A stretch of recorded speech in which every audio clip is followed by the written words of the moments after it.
Hello everyone and welcome back to our Collins International webinar series. Thank you very much for joining us today.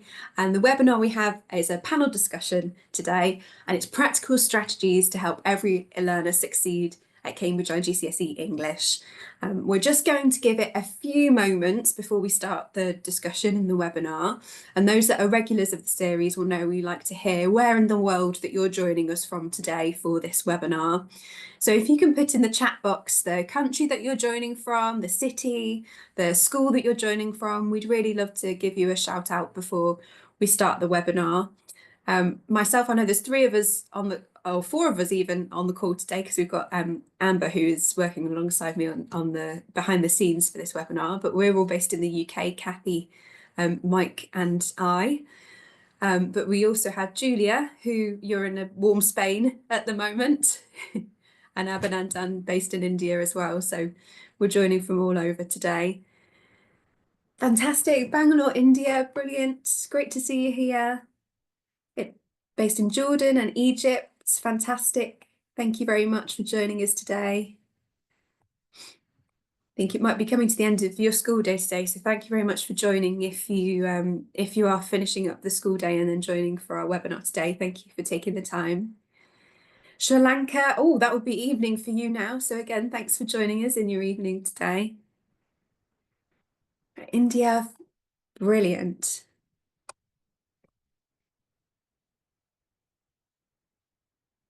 Quite a lot. We've got a lot of attendees based in India, which is brilliant to see. Bahrain, Finland.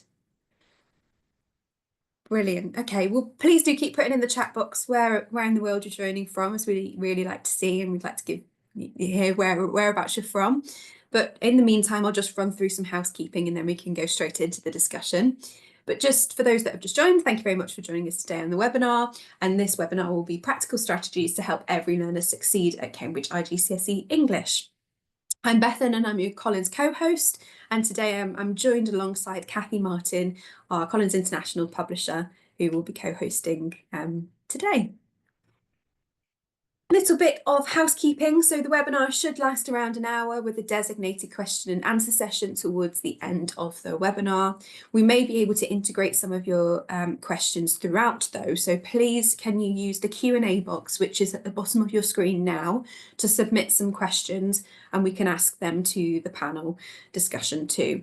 The chat box, please reserve that for general comments as and when as you're using it at the moment, but the Q&A box for specific questions that you would like to ask the panel just helps us to filter those out then, and we can take the questions from there to ask them live.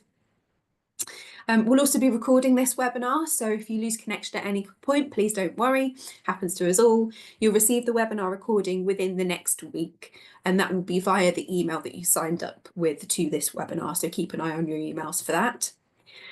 As we're joining from all around the world as a panel today as well, we are a little bit aware that sometimes the connection may be a little bit difficult for coming across to you. So if there are any technical glitches, please do bear with us. Thank you for your patience. And if you would like us to repeat anything, if there has been a slight technical glitch, then do put that in the chat box so we can pick that up and repeat it again. But fingers crossed, we ran this webinar before and it was all smooth, so it should run the same again for technical. You will also receive a certificate of attendance for this webinar, so that will be on the email that you signed up to this webinar with. So again, the recording and the certificate of attendance will be in the same email within the next week. Okay, and over to the introductions now. So we have a fantastic panel that is joining us today of series editors and co-hosts of our Collins International IGCSE English resources. But today we are joined by Mike Gould. And Mike is a former head of English and experienced author who's written over 150 books and resources for teachers and students in the UK and internationally. He also advises schools and other organisations on education policy, resources and projects related to language, literacy and assessment. So thank you very much for joining us, Mike. We also have Julia Burchell, and Julia has over 30 years experience as an English teacher, and parallel to her career, she set and marked English, UK and international curriculum assessment papers for over 20 years. She also worked as a teacher trainer for Cambridge IGCSE, travelling worldwide to help schools improve examination results. And since the 1990s, she's also had over 40 textbooks published. So thank you very much again, Julia, for joining us. And we also have Abhinandan Bhattacharya, and Abhinandan's been teaching English language and literature in India for over a decade. Alongside his teaching, Abhinandan is a trainer, academic content reviewer, and author with Collins. And within his teaching, Abhinandan is a Cambridge assessment specialist and an IBDP English and Theory of Knowledge teacher and examiner. So we've got a very well equipped panel that we have today. So thank you so much, everyone, for joining us. Okay, so before we dive into our questions today, done with the housekeeping, before we dive into our questions today, we know that there's been some recent syllabus updates to the Cambridge IGCSE English syllabus. So I'm going to hand over to Kathy now, because we'll just run through some of those changes, and we know that will be weaved into the questions that we've got today. So Kathy's just going to set the scene, run through some of those changes, and then we'll move on to the questions. So I'll hand over now. Thank you. Bethlen. It's great to be here with you all today and with the panel. So Julia, Mike and Abhinandan are going to help us understand what's changed in the syllabus and give us some tips on how to get ready for teaching that new syllabus. So having a look through each paper in turn, here's a quick reminder of the changes. On paper 1, we've got the comprehension questions and the summary questions now separated out into their own questions, question 1 and 2. In that question 2, on the summary, there's a new 5-mark part which is focused on the writer's attitude. So that's quite a big change. In question 4, extended response, Cambridge have removed the assessment of W5, so that's the spelling, punctuation and grammar. However, R5, selecting and using information for specific purposes, is now going to be assessed in that question. On paper 2, we have a new 5-mark question part within directed writing, which is focusing on evaluation. Students will be assessed on their understanding of how writers achieve effects and influence readers with R4, and they can also be asked to write reports as well as speeches, articles or letters. In the coursework, assignment 1, again mirroring the directed writing, now going to be assessing R4, how writers achieve effects and influence the reader. Assignment 2 and 3, we noticed a new emphasis on using the features of descriptive writing in the highest mark band. So that's something else to note. So handing over to Julia, we wanted to start by asking, how do you think teachers can effectively integrate the updated syllabus requirements into their existing teaching plans? Well, the first thing I'd say is don't panic, that actually a lot of those changes are really just making explicit things that were already in the mark schemes and already being assessed by the examiners. So in a way, it's helpful to have more information about description, for instance, in the descriptors for the descriptive writing, and similarly the selecting information, which is now explicitly part of the directed writing and extended writing, has always been there. They've always had to use material from the reading passage, and this just makes it absolutely impossible to forget that. So those things are just helpful, I think. The major change, which runs across sort of in 3 places really, is the mention of attitude, writer's attitude. And again, I would say that that's nothing new, in that the syllabus has always looked at the inferences one can draw from the writer's use of language. But in highlighting the word attitude, it's giving us a pointer that this isn't just a literary exercise about can you find imagery, can you find connotations of words, can you see where the senses are being appealed to. It's also that they want us to track how the writer's views are being shown by their choices of language. And the skills that you would use to teach that to your students are skills you're already going to be teaching them anyway. You're going to be teaching them the difference between explicit and implicit meaning. And all this means is that you need to pull out where the meaning is actually indicating an emotion from the writer, or a point of view from the writer, as opposed to just sensory things which you might have got hooked up on otherwise. And it's very clearly demarked, the questions where they want you to have a more literary focus and the questions where they want you to look more at ideas and feelings from the writer. So I don't think that strategies will change, but within the student book, we have tried to make explicit where there's an obvious opportunity for you to pick up on attitude. And we've given scaffolds of how to write those kind of answers and model answers of those things, particularly in the study guide, to make sure that that gap is filled in the materials.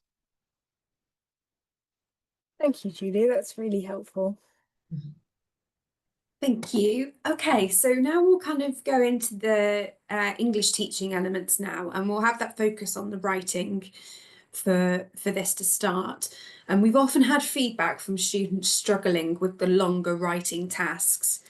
So do you have any strategies that you found effective to build writing skills and prepare students for those tasks? And I think we're going first to Julia and then Mike. Yeah. For this Yeah, one. so I think as a team, when we were discussing the teaching of writing, we all agreed that one of the biggest reasons, and you can see it when you mark exam papers, that students struggle is time management. They either don't plan and then they run out of ideas, or they skew one part of a piece of writing and don't complete it. And when we tried to unpick why that was, we felt it was because of an insecurity about actually the form, the requirements of the form and purpose of the writing, and particularly the structure really held some students up. So we've really tried hard to develop ideas about how you do that, using things like checklists with criterion that you would have if you were structuring, say, a description or say a narrative, so that students can have something very quick in their minds that they can remember, and oh yeah, those are the things I need to include, and that's the order things need to go in, because then they can hang on to those ideas and it gives them much more confidence. They're able to get writing straight away. So for every type of writing, obviously there are different strategies and different ideas. So for instance, with descriptive writing, I would suggest to students, think of yourself as like a camera's eye, a camera's lens, and move around a scene. Whereas if you're teaching narrative, then you're going to be much more thinking about encouraging them to imagine their planning as an arc of development of action rising and action falling. So it's having all those specific little aide de memoirs, really. I think Mike will talk more about it in a minute, and making sure that they're embedded, and so when we put them into the book, you'll have little check boxes for the types and purposes of writing, which tell students the content that they should think about, the structure they should use, and the style, the type of language even. And we've tried to also underpin it with grammar, the type of grammar that tends to go with. So for instance, using semicolons and colons when you're maybe developing an argument and trying to make causal links. So we've tried to weave it all together, but Mike's the writing guru, so I'll hand over to him and he can tell you more. Thank you, Julia. I'm not sure about writing guru, but I'll take any praise that I get. Thank you. I'm really only going to echo what Julia says about structure, I think, because for me, the thing that students struggle with most when they're doing their writing, often they have ideas.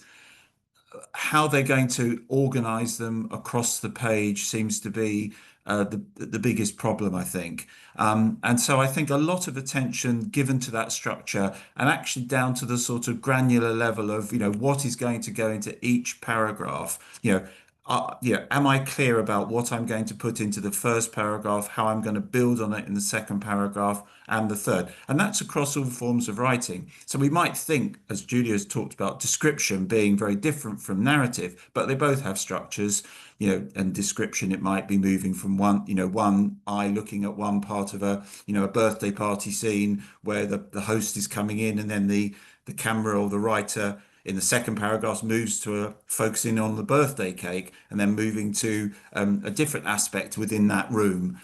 So I think being very clear about what the function of each paragraph is very important. And then the other thing, which is, we often overlook, is that the cohesion, how it all hangs together. So I would spend a lot of time on those discourse markers, connectives, prepositions, links between paragraphs, the phrases that help you, move, say, oh, this is, we're looking back to what I've said in the paragraph before. So, structure is something that we're going to talk about a lot, I think, today. And to me, it's the one thing that we think we can underpin all the different writing forms. And just to finally to reiterate, in our chapter 4, we have these summary boxes of the key content, the key structure, and the key language for each of the writing purposes. And I think if the students almost have those to hand, when they're doing their, obviously they can't have them in the exam, but when they're doing their writing in class, they're really good memory aid to help them as they go along. Brilliant. Thank you very much, Mike. It's that prompt, isn't it, that sometimes can just help to bypass that initial block. We can all get it. We can all get the writer's block and what to think, but it just helps to prompt that memoir. Fantastic. Thank you very much. Okay, so then piggybacking on then that was just said. So what are the key differences in the ways that you should approach the teaching of descriptive and narrative writing? And I think we'll start with you, Mike, again for this one. Thank you. Yes, I mean, I think the first thing to say is that the syllabus and the mark schemes give a lot of help here. And I think Kathy said in her summary at the beginning that there's now more detail for the higher marks within descriptive writing. And so if you look at the mark criteria for description, they talk about close observation, focus, images. So those sorts of hints are already there in the mark scheme. And equally, when you look at plot, there's talking about, the action, the way that direct speech is used. And so I suppose for me, the key thing is to differentiate those different aspects. Yes, there is description in narrative and in stories, but it's going to tend to be much shorter than it would be in a piece which is wholly description. So you need to be very efficient in the way you use description in narrative. It may be just a few sentences or a sentence that sets the scene, as opposed to a whole essay where you're building a whole picture. So I think in narration, the key things for me are to focus on, things like direct speech, which you're not necessarily going to get in description, and direct speech. What is its function? Is it moving the story along? How is it telling us something new about the story, or what is it telling us new about character? So those separate things, character, plot, possibly theme in stories, focus, imagery, building the whole scene, with detail in description. As I say, go back to the mark scheme. We've dedicated individual units to description and narration in quite some detail in the book. So, look at that, look at the course criteria, and look at the book where we've separated it out for you. Brilliant. Thank you very much, Mike. And Abhinandan, I think you had another point for this one too. Yeah, absolutely. Thanks, Beaton. Just to echo what Mike and Julia mentioned. So we talk about structure. When you say the difference between descriptive writing and narrative writing, I mean, I come across a lot of queries from teachers and colleagues where they say to what extent and by how much percentage do we allow students to have narration in descriptive writing. I said, no, we cannot, because in descriptive writing, it's totally about the senses, the sensory details, and emotive language out there. Having said that, we cannot have the story arc in a descriptive piece of work. Whereas in a narrative writing, you do have to describe the setting, describe the characters to connect the ideas efficiently with respect to the title and how to build up the plot. Because when you're talking about the dialogues, when you are leading to suspense or climax, I think those things are really, really important.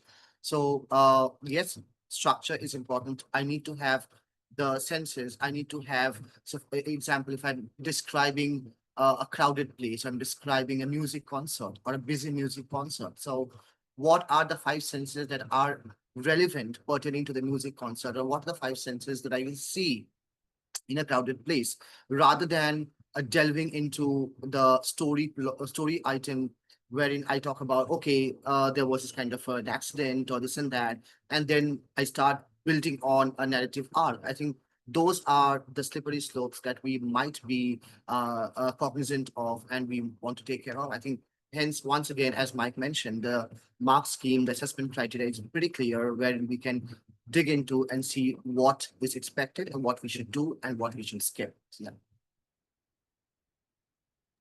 Brilliant. Thank you. Okay, so keeping on to the writing now and zooming into one of the syllabus updates too. So for the coursework assignment 1, writing to discuss, argue or persuade in response to text or texts, there is an addition to the marking criteria, and students now have to meet assessment objective R4 to demonstrate understanding of how writers achieve effects and influence readers. So how can teachers make sure students can tackle this in their writing? I think we'll go to you, Mike, again for this. Yeah, thank you. I suppose that the key thing for me is that given that we know that's got to be there, it's to make it very explicit in the students' writing. So they need to actually use phrases and structures that say what the writer is doing and the effect it has on the reader. I mean, that might seem obvious, but actually sometimes a student can just go through that and not physically put that into their essay. So I think they need to say things like, you know, they have to practice phrases like, it makes us feel this, or it suggests this, it implies this, it demonstrates this. And equally from the writer's side, from the reader's side, the effect that it has on them, you know, it creates tension, it makes us empathize, makes us curious about. So I think practicing putting those phrases into essay structures is absolutely key. We came up with a little formula within the book, but I think it's one that most teachers would understand anyway, which was sort of E plus E plus E. And that was, you might want to explain the point or idea that the writer is trying to make or is putting across. You're going to evaluate the effect it has and the way it's expressed. And then you express your own view as a result of that. And I think using simple formulas like that is quite a good way of building paragraphs. Obviously, you don't want to make it so robotic that they always do the same thing. But as a first stage for scaffolding how to get those two things, what the writer does, how the reader responds, I think it's very useful. I think, Julia, I don't know if you wanted to add anything on that, on that particular point, or? Well, again, reassurance really that those skills, although they're flagged up in that task for the first time explicitly, they're the same skills the students will use in the writer's effect questions on paper 1 anyway. You know, explaining how language works to create an effect is the bread and butter of those questions. So really what this new directive is telling you is make sure your students explain themselves, whereas in the past that was left loose and a student might say the writer thinks that banning plastic drinking straws is stupid. Now they're being instructed to say they show us this when they use the word foolhardy. Foolhardy is quite a strong word and suggests that they're ridiculing people who do this. I find this, and so it gives them the explicit direction to do that, but it's not a new skill to them. But what we've tried to do is provide the scaffolds, you know, alongside all the other instructions for how to approach that task, so that it's all in one place now. Wonderful, thank you all. So we've talked a little bit about writing, and now we're going to move on and think about reading. And I think Julia and Abhinandan, we were going to ask you this question first.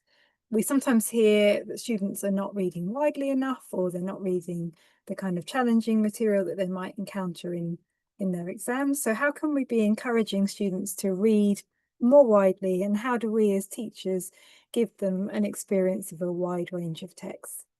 Julia, should we come to you first? Yeah, so I suppose the first thing I'd say is you have to be a role model yourself. You've got to be enthusiastic about reading and show them that you're enthusiastic about reading. If you're lucky enough to be in a school that will support it, then stop, drop and read, where the whole school stops for 10 minutes and reads, maybe after lunch or before a break. It's a wonderful way of getting dialogue, because the caretaker will be stopped in the corridor and he might be reading a novel, and children will want to know what they're reading and where did you get it, why do you like it. And I know that in my own schools where we've done that, we've ended up swapping books. Sometimes in classes where children don't have any books, the teacher reads aloud to them, or where the readers are weaker, and it creates actually a really nice environment, to the point where we've had students not wanting to start normal lessons because they want to carry on reading. But I think alongside that, obviously, the books are going to be available, and we've got to have some knowledge of what the students are interested in and what can match their interests. And I know that I'm the mum of 2 boys. I've had to do some serious research about fiction based around sport, because it isn't something I would read, and yet it is something my boys wanted to read, and I had to sort of find where it was and direct them towards it. And having good book lists, having access to good library facilities. I mean, there are some very good online libraries now which schools can perhaps subscribe to, where they don't have physical libraries. I think that's important. And also sets of books and anthologies which are published, which give you a shortcut to a wide variety of books. But I think we're always very mindful of cultural range, and it's quite difficult if you're in one country and you're trying to give students the international dimension. And I think that there you become, as a teacher, I call it a scavenger, because I spend my life tearing pages out of magazines and culling things. I phoned my dad and he says, oh, there's a very interesting article in Saga magazine, which is a magazine for pensioners, about cohabiting with young people, so that they get cheap rent and old people get company. And I'm like, Dad, scan it now and send it to me. So it's about sort of being aware of text around you as the teacher, and always, you almost live your life, don't you, through a filter of, would my students like that? Would that be enjoyable? And bringing those things back. And I think that that's where creating a community of teachers is really important, because if you can work with teachers from other countries, other cultures, then you can swap materials, and that way, you don't have to do all the legwork. You can help each other out. And certainly some of my best resources have come from, being at training and seeing something and the teacher bringing something in and saying, oh, can I have a PDF of that, please? And taking it home with me. So yeah, that be a scavenger. That's my advice. Thanks, Julia. And Abhinandan, you had some things to add to that. Yeah. Kathy, that's a fantastic question, because that, I think, answers the question put up by an anonymous member in the Q&A box, which talks about what is that one skill that I think, hands down, the reading skill is the one thing that we really want to hone. The reading skill is one that we want to polish and sharpen and take it forward. And what Julia just mentioned, that makes 2 of us, because I'm just I keep traveling, so I own and I live for traveling, because just after 10 days I'm traveling again, I'm flying off. So yeah, that really encourages me to take a screenshot or click pictures of the airport lounges or travelogues or some booklets that I come across in the hotel lounges and stuff. And I happen to pick up some 12 or 13 volumes of National Geographic vintage magazines dating back to 1979 from my last visit to London. And I think it was by the wharf out there. And I got so many ideas, so many recipes, so many information, report, columns, bibliographies, and stuff, and newspaper articles, which I had used for my workshop and training as well. So I think when Julia rightly talked about the value of intercultural understanding, the value of cultural sensitivity. So in today's times, we really have to empathize with what our children read and stuff.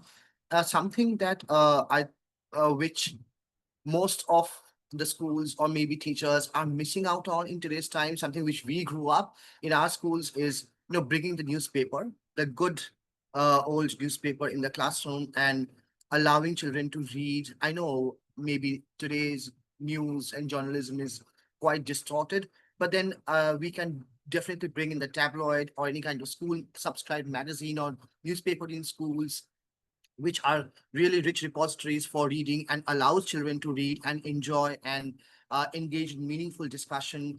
Julia mentioned a library. Yeah, I think with the international curriculum floating in and just proliferating day by day, I think the library concept is missing out, because we seldom take our students to the library and make them sit and read. That phase, that entire realization or engagement is missing out. So I think these are some of the important things that can really boost active reading strategies, and children can bring back their joy of reading big time. And I think besides that, as teachers, we can curate a diverse reading list where we can focus on the wide range of text types. I know this adds on to the work of the teachers a little bit, but then I think English teachers always add that kind of, work end where you can do a lot, because it's group one and you can do a lot for your students. So I think those concepts and ideas and content related to the real world issue that we're facing right now. It could be something around, like Judy talked about her son's the penchant for reading sports, but there are some children, like girls, may not read sports. Or I know I'm stereotyping, but at times you see amongst our learners that kind of difference in their approach to reading material. So maybe giving them wide range of reading stuff related to environment issues or climate change, or we can talk about animal conservation, we can talk about identity crisis, we can talk about justice, we can talk about gender issues. I think these are really, really good ideas and topics that we can encourage our children, and then we can let them take the call. You decide what you want to read, and definitely I'm sure they are going to develop that kind of interest over time.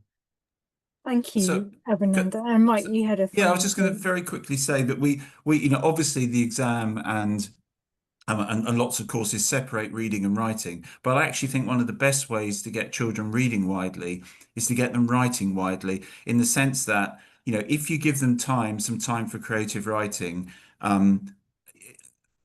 perhaps more free time than they probably normally have, which isn't necessarily linked to the exam, but just the chance to do some writing, which I think that development of an interest in English as a creative pursuit also then feeds into their interest in reading. I don't think it's always reading first, then writing, or speaking, then reading. I think the two are very much interlinked. So encouraging the creative writing, poetry, those sorts of things can help explore those other sides of reading as well. Thanks. Absolutely. So I was just wanted to talk about exposure to literary, non-literary, exposure to fiction, non-fiction in a balance. I think that really helps. Thank you, Abhinandan. So, okay, so teachers are going to be traveling widely with a big suitcase. What should they be doing, Julia? What kind of active reading strategies can we be implementing to help students really engage effectively with those more complex texts?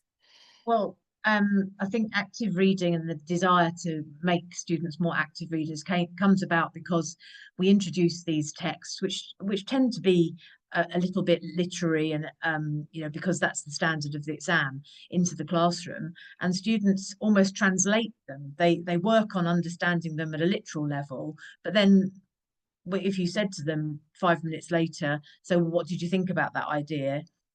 They haven't engaged at that level. They've just understood it. So the idea of active reading is something that we built in when we were writing the lower secondary course, and wanted to make sure was represented here. So it's ideas like, when they're reading, get students to annotate. We call them the 5 W's: who, what, when, where, why.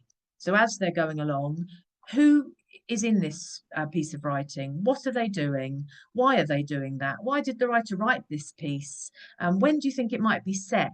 So that they start inquiring about it. So instead, for instance, of a teacher just bringing a passage in, putting it down on the desk, right, everyone read the passage for 10 minutes, you might put them into a group, and one child does the who, one does the where, one does the why, and they start talking. Well, I think this is about, you know, a man called Fred. Yeah, but haven't you noticed what he's doing? He's on a bicycle. And the other one's, yeah, well, why is he on a bicycle? It says that he's going to work. You know, is he going to work on the bicycle? And then they start talking actually, and the text comes to life, which is, you know, what we want, because if it comes to life, then it's in their head. And that means that they're actually engaging with it, you know, at a proper level. You can do a similar activity with sensory engagement. So say to students, annotate the text. Whenever you can see something it helps you to see, put an eyeball or put S for C or E for I. If you think that there's sounds being made in the text, put an ear or put the word S for sound, or use colours. I mean, it depends what you've got in your classroom, but it can be done very simply. And again, you can have some very interesting discussions with students about, is this piece of writing highly visual, or actually is there an awful lot of sound in it? And if there is, why? Why is it all about sound? Why is there no sound? You know, is that relevant? And again, it's about the level of understanding being more than just, you know, the literal. And of course that can lead you, if you're wanting to do some work on writer's effect, straight in there. But if you're actually wanting to do work on attitude, then it may well be that it's the who, what, when, where that's more important, because, you know, those are more relevant ideas. We've also sort of included some ideas such as thinking forward, where we ask students, okay, what would happen next then? So some students might write the next piece of the story, or they might write the prologue to the story and talk about their ideas, and have quite fierce battles, in my experience, of no, I don't think that's what would happen. But the point is, if they're arguing about a text, I'm happy, because that means they are understanding the text, you know. So it's the preparation. I think as teachers, we're sometimes a little bit too eager to just get into the text, because we know that, you know, that's what the exam is all about, and that's how progress will be judged, perhaps by senior teachers coming into the classroom. But actually, to me, progress is when students are talking about a text as if it's a real living thing, and that's what active reading techniques should do. So we have built those. The very first unit of the book is a new unit, and it's about, you know, a new spread, and it's all about those techniques. Amazing. Thank you, Julia. So with that toolkit, Abhinandan, is there anything you'd like to add to that? Yes, I mean, Julia has covered all the points. However, we could also talk about, when we encourage them for active reading strategies, I think there's something called graphic organizers, where they read and they, you know, transfer their ideas into a graphic organizer. I'm talking about the application bit of what Julia talked about, the 5 W's, and how the chunking chunking of the text and thinking forward ideas could be populated in an application format, where children can actually see what they have read and how they can implement their reading. Of course, looking for the implicit meaning, looking for the inferential ideas, especially when it comes to, you know, eliciting information about writer's effect or summary writing, or whenever they are trying to find that kind of information or selecting ideas. So that really helps. Of course, for extended response reading in question 4, paper 1, when we talk about the assessment, which is based on reading for a purpose, and how the reading strand is focused on purpose. So I think how the writer builds the purpose, how the writer builds the entire idea or the plot of that particular extract, is also something very important to help them navigate what lies ahead, or what they can actually look forward to. Rather, that helps a lot with the development of ideas, which is one of the core elements of the assessment for extended response reading task. And I think a very good strategy or active reading strategy is to help students read their own work. I mean, this is like an age-old practice, and something that I have done over the years with success, making students read their peers' work, and, you know, appreciate some good ideas which are there in their friends maybe response or answer. And something that I had done long back and still do is, I like on conditions of anonymity, I type out the response of a student, a good student, and share it with the class as a handout and make them read their own friends' work, and then they appreciate, they write their own responses, their feedback and notes. And then if there are some good ideas they want to take and glean from those, what they want to toss, they can toss, what they want to take, they can take. And then overall, the class appreciates and shares the reading material of each other's work over time. And then that becomes a good repository as well. So yeah, we can read and enjoy. I think what's more important is reading for an idea, reading for pleasure, reading for appreciation, because these things really matter when we appreciate writers' use of language for meaning and the way they produce effect. That's Yeah. and I noticed there's mean, just a comment in the chat. Yeah, from I was going to Shavira. answer that, Kathy. Yeah. I can imagine that teachers are out there saying, yes, well, maybe you've got 10 hours a week to teach this course. I think the point is that if the students engage with the text initially, then the rest of the work speeds up, because actually they have understood it. Whereas what you'll often find when you start the lesson by reading a text aloud is they haven't really understood it. It's gone in that ear and out that ear. They may have understood some of the words, but they haven't really started to think about it. So I think actually it speeds things up. But I would also say in the real world, you're going to have to set some of this stuff for homework. And you're going to have to do group work and divide the tasks up. So students will be active in specific ways about the text. But I think have a little bit of confidence, give students time with texts rather than trying to jump straight in. And you'll notice one of the things about the book and books is that we try to stay with one text for a while. We don't keep changing text. So I know when I was teaching, I used to try to do a whole fortnight's teaching using one text. So the active reading part of the text might be a whole lesson, but in the context of the rest of the week, and I'd have another 3 lessons that week and 4 the following, we'd then do summary, we'd then do some writer's effect, we'd then do some extended writing, but all from the same original text. So I wasn't making them keep reading new ones. Because I also don't think that that's particularly productive. Teach them the skills to read. They don't need to read vast quantities of these texts at that stage, not when they're learning the skills. Thank you. Brilliant. Okay, so we've covered some of the kind of skills and the intricacies there for the course, but now we're going to look at planning and teaching as an overview for the IGCSE English. And IGCSE English can be taught at different paces. Excuse me. So do you have any recommendations for teachers who are teaching the IGCSE in 1 year, for instance? And those who might have students that maybe haven't transitioned from a Cambridge lower secondary English and have just gone straight into the IGCSE English.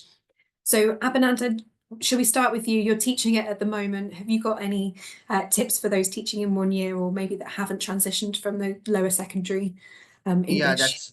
Yeah, thank you, Bethan. That's really very good question, because it helps a lot of lower secondary checkpoint teachers to understand and plan their lessons if there is any kind of bridging to be done for IGCSE, especially when there are challenges with respect to you need to meet the challenges from a diagnostic assessment here to a full-length board assessment here, and then the challenges that come along with it. So I think what could be a recommended way to do is, of course, again, there is no one way of doing things, but what could be a recommended way to do is, you can, am I not audible?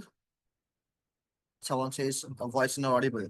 Well, what could be a recommended way to do is to maybe plan out step by step rather than giving an entire chunk of ideas. For example, if I'm teaching summary writing, skills for summary writing, starting them in grade 9 with my learners after comprehension skill building, reading skill building, all those exercises are done.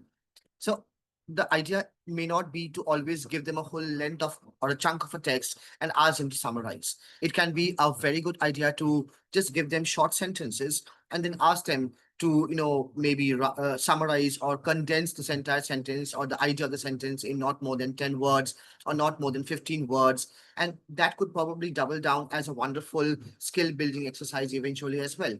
Similarly, for writers effects exercise as well.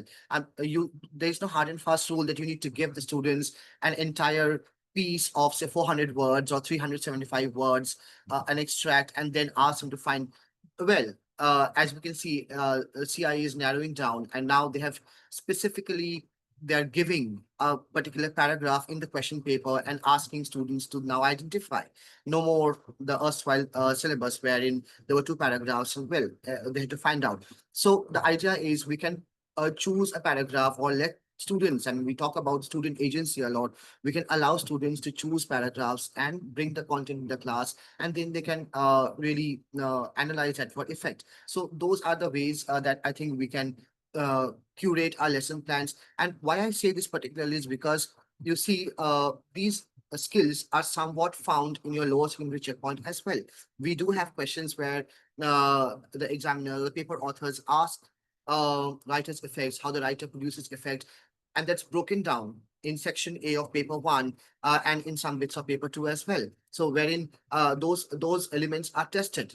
So I think those skills are very important. Having said that, lower secondary checkpoint does ask a lot about use of punctuation, use of syntax, use of colons and semicolons, use of dashes, and what is the effect produced thereafter. So that's a little bit of challenging area. Now, those things, if we can plug into our unit plans, showcasing how the schemes of work can function, I think in that context, I would want to talk about how the Collins teacher guide is extremely effective in supplying a 1-year scheme of work and a 2-year scheme of work readily available for teachers to just get an understanding how to draft your own lesson plan at school, and that just sorts it. So I think you can also curate your own internal school held bridge program to help the learners segue or show the trajectory from the lower secondary checkpoint to IGCSE, and that might be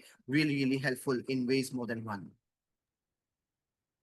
Absolutely, and specifically those schemes of works as well. It can be flexible then for how you would like to do it, and what time is available. We know you might want more, but sometimes it's whatever you're given that you've got to kind of deal with, and taking it a step back and maybe skills building for that lower years than before going into IGCSE and having a chat with the teachers around collaborating on ideas for the skills building is sometimes really Maybe something else that teachers might want to keep in mind is also, when they're planning their units at the start of the academic year, they want to go ahead with paper 1 components and paper 2 elements, and how to structure what are the topics I want to teach in grade 9, because each school has its own semester plan or academic assessment plan and a timeline. So they probably would want to chunk it out accordingly. So maybe in term 1 of grade 9, they want to start with comprehension,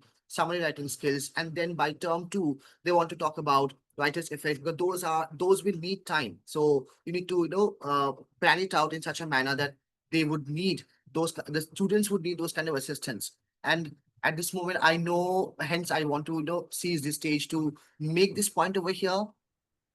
I know of many teachers in many schools that teach only using the past papers.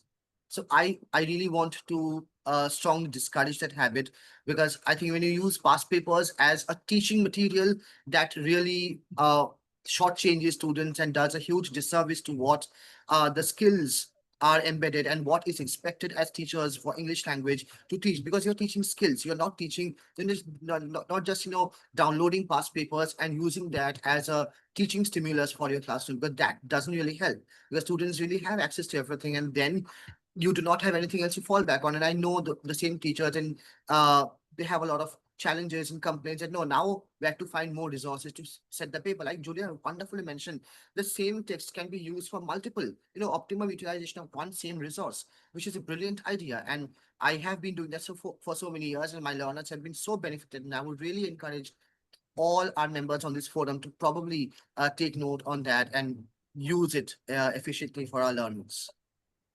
Thank you, Abhinandan. And that gives us a nice segue, I think, to one of our next questions, which we were going to ask Julia to lead on, about the role of formative assessment and how that sort of helps in preparing for those final exams that they're going to meet. There we are. Oh. Sorry about that. I think it's fundamental in preparing them for the exam, but I think actually it links with what Abhinandan's just been talking about, because if you don't know what your students don't know, then you've no idea where to start or what to plan anyway. So I think that formative assessment from the very start, I mean, I start the minute my students come in the room. At the beginning of the course, I would start with some formative assessment, because I want to know what they've been taught at lower secondary, and therefore what I'm going to have to fit in before they can do the exam. So I think formative assessment is fundamental, but I don't think it has to consist of past papers, as Abhinandan said. The book, the way we've written the book, is that we teach skills and then we give the students after we've scaffolded and given them little chances to practice with the scaffolds, we then give them a chance to do something independently. And any of those opportunities can be taken to do some formative assessment. A sentence can be formative assessment, because if you've taught them how to scaffold a sentence which analyses writer's effect, and then you go around the class and 7 of them have done it perfectly, then don't carry on teaching them how to do it. Give them a couple of other sentences to work on, and they can crack on and then focus on the 5 or 6 who didn't understand and didn't write an effective sentence. So, formative assessment is a process, not an exam, and it can be done almost every lesson, and can then inform what you carry on and do, the next lesson. But the way we've tried to do it in the book is that we've also given students checklists to actually check their own progress. And we've given teachers access to checklists so that they can give students feedback with criterion. You did this right, but you've just got to tweak that bit. You need to work a bit more on that. Because again, that enables you to, and it will link with a question later on, to differentiate into what you're going to carry on teaching. Thank you, Julia. And I guess a related question to any of our panelists. How do you differentiate effectively in the classroom, having done that formative assessment? Well, I'm sure they've all got loads of ideas. I'll start you off. I mean, we've tried to create resources which offer extension and support within the teacher guide. And then we've got a workbook and a study guide. So the workbook gives consolidation. The study guide tends to give much more succinct checklists of how to do things and then practice. So personally, I'd be thinking about, if students have obviously not really grasped what they're doing, then they're going to need more help from me and maybe more practice from the workbook. Students who actually seem to understand it, then they can be looking at the study guide, the sort of activities that are in there. So it's about, if they're at that level where they understand the task, the metacognition level, then they're not going to need that to be unpicked, whereas other students still are. But I think that almost all of the book is structured in that way, that there are clear pathways where you can take more support or more extension, really. Yeah, I'm just to agree with Julia there. I think one of the key things is this idea of reflection, which we've is fairly central to our course, but I think is central to all good teaching. And I think the reflection in English is, often we can say that it's going to be about, oh, what did I learn about, how novels are constructed or whatever. But actually, I think the best reflection is about, how do I learn? You know, what have I learned about myself in terms of the way I think, the way I approach things, you know, and I think that's one of the ways in which we can differentiate quite well, because I think when you ask students to reflect on their own learning and to actually say, well, this is the way I approached it, and I don't think I did it in the way I should have done. You know, perhaps I gave too much attention to this. That can help guide us as teachers and them as learners into the pathways. It's another form of formative assessment, actually, reflection. So I think build reflection very strongly into your schemes. You know, we've got them often at the end of a unit, a lesson, but you can build it in at small points all the way through the lessons, I think. Yeah, I think if I may jump in over there for the formative assessment, the importance of that. You know, in the student book, so I'll talk about the technical bit of how we worked through the resources out here. In the student book, there are those chapters and stuff wherein those segments and exercises have been color coded with sample responses, with good response, excellent response, and feedback. I think, and also in the student book for every exercise and each and every what do you say, the questions or tasks for the exam paper, we have also plugged in wonderful extracts and support questions, which can really double down as a wonderful revision material as well as formative assessments that teachers would want to give to the students. As a matter of fact, that has also been scaled up to a more elaborate approach in the revision guide, where those color-coded annotations have been done at length to allow teachers and students to understand what, if I write like this, would I scale it up to a higher grade or would I scale it up to a lower grade? So that might also answer some of the questions in the chat box that I just said is an overview that necessary for writer's effect response, where this is not a mandate. But when you start a response, you do have a short premise to set out there and a little bit of context given. So that really helps. Super. Thank you very much, everyone, for the panelists. I know we're running a little bit up to the time here, but I would like to move on to some Q&As.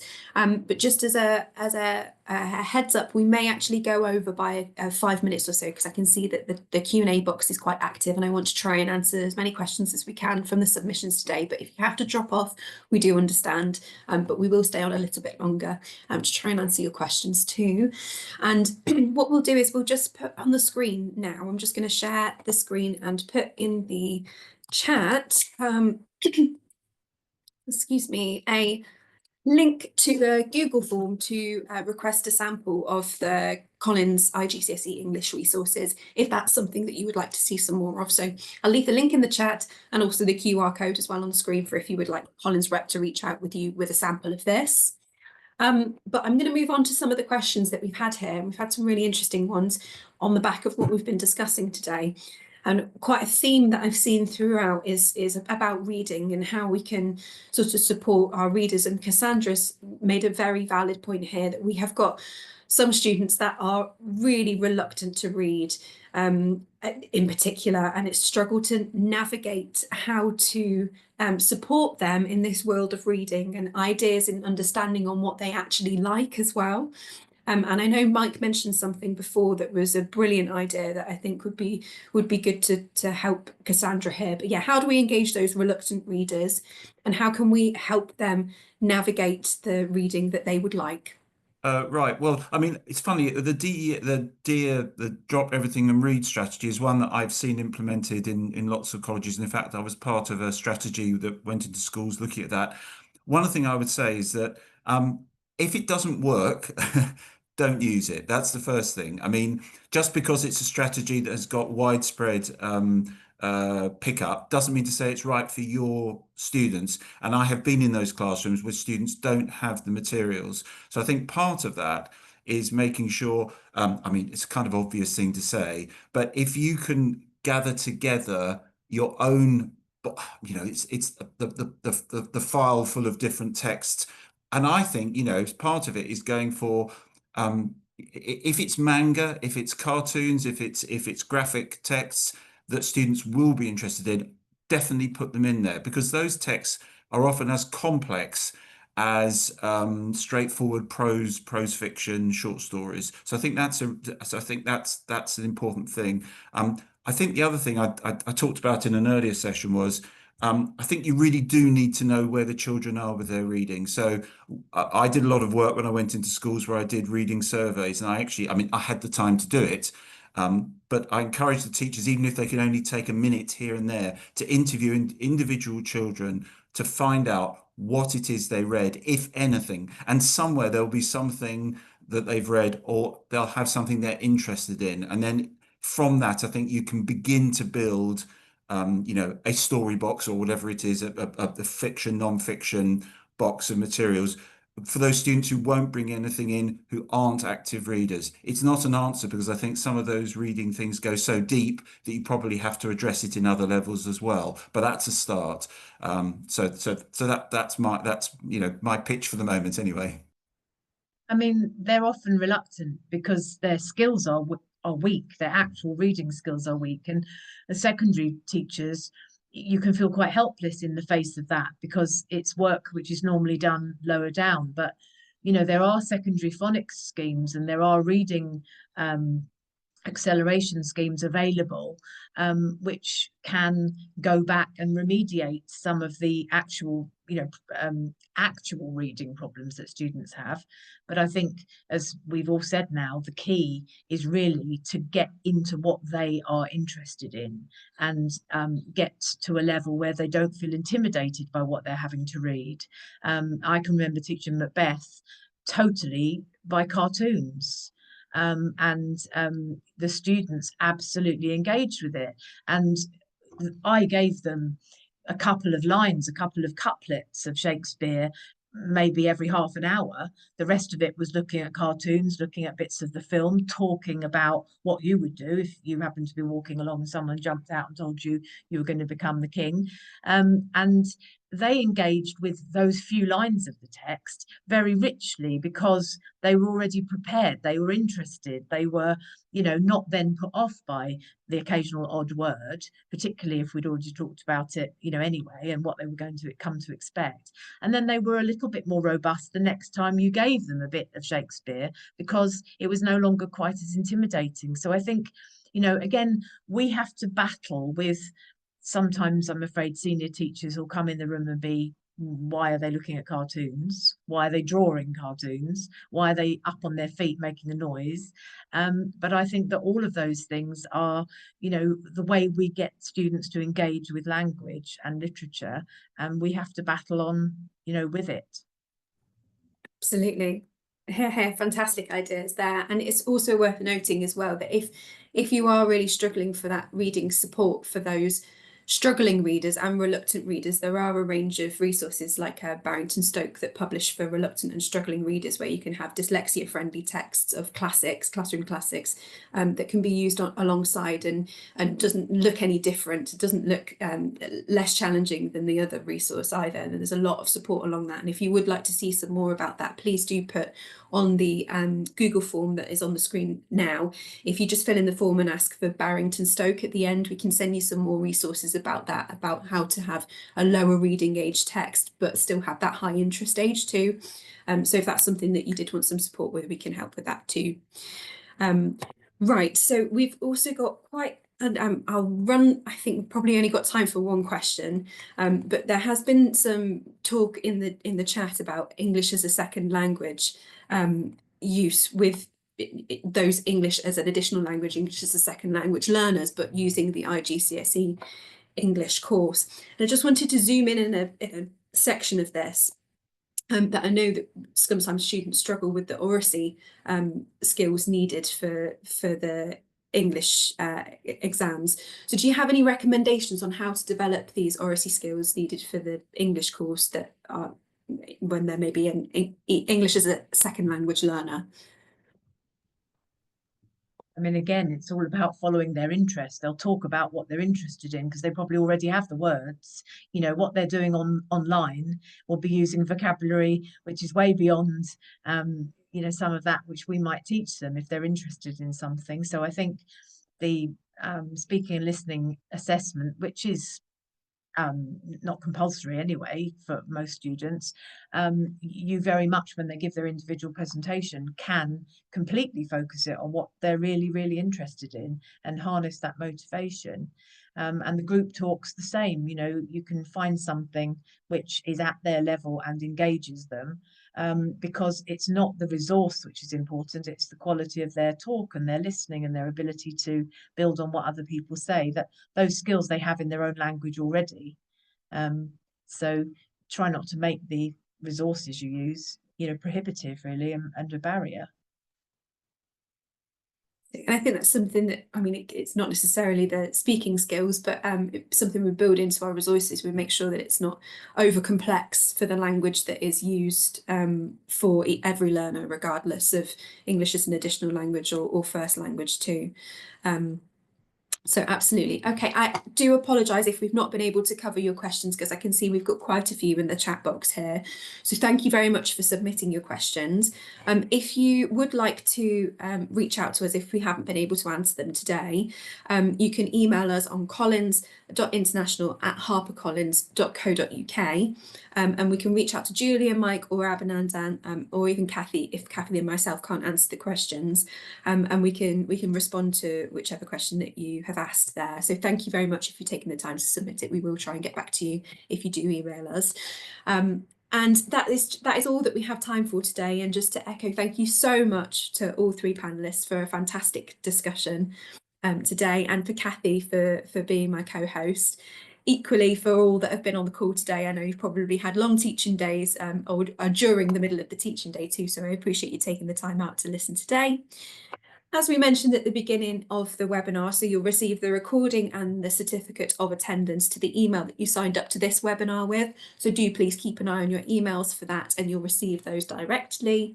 And this is the last webinar for a while in the series, so we'll be taking a pause over the next few months and taking stock, and then we'll be ready to go again from September for our webinars. But if you would like to have the invites directly to your inbox, then please do sign up to our Collins International newsletter, and you'll get the invites directly there. That's all for today, so thank you again everyone, and we look forward to seeing you again soon.